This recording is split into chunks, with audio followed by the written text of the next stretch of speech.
Hey, it's John from Mississippi. John from Mississippi, what's on your mind, man? Hey, well, first off, I think the sheriff, I think he's just purely a psychopath, Yeah. and everything he does is opportunistic Yep. and nothing more. I don't think there's any depth to what he's doing. I just think he knows that's how he got to where he's at, Mm-hmm. and that's how he can go further in life for him. Yep. It's a stepping stone for him. Everyone else be damned. Yep.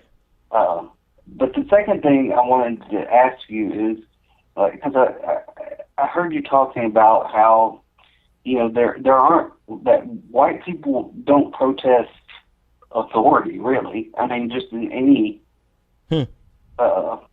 context. I mean, the 60s was the last, Yep. the last time you saw masses of white people, maybe Occupy a little bit. That, that was a pretty big bust.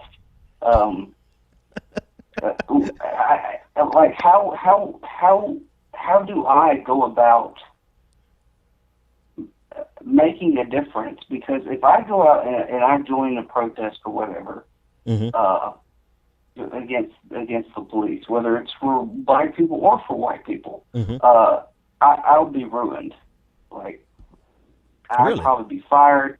I'd probably I wouldn't be able to stay here. I'd have to go find some other some other way to make ends meet, because Wow. that's the mindset.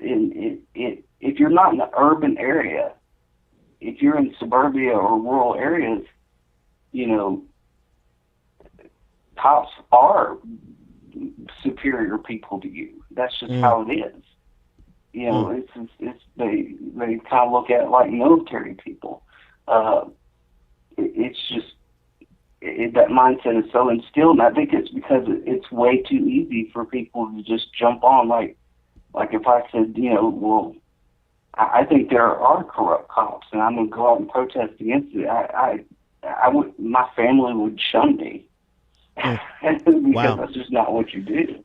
That's crazy. Like I mean, I wonder how much that is the case for white. Because John, I know you, man. You've been calling in for a while. I know you're white. I wonder if how much that's the case for a lot of white people. But hey, man, thanks for that. But to answer your question, here's the problem I have with some white folks.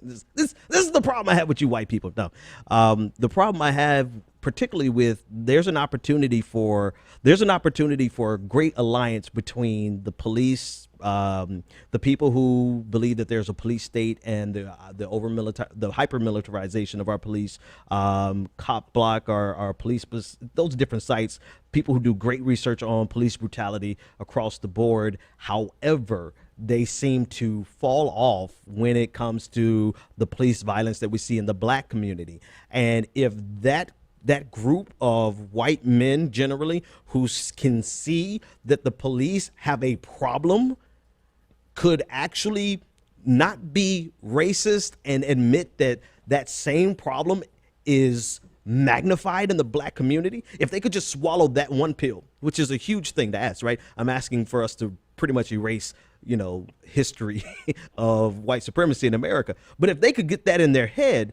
then they will realize they have no greater partner in fighting the police state than the black community. Because if there is a police state, it started first in the black community. So I don't know if you run in any of those circles, but that's a fight that some determined white guy and or gal could actually lead a charge on and bring some synergy between those two audiences. But as it stands right now, they seem to be able to see police brutality anywhere and everywhere except for when it happens in the black community. Therefore, there is no alliance between those two groups when there obviously is a great alliance that could exist. But that's all I've got, John. Thanks for the call, man.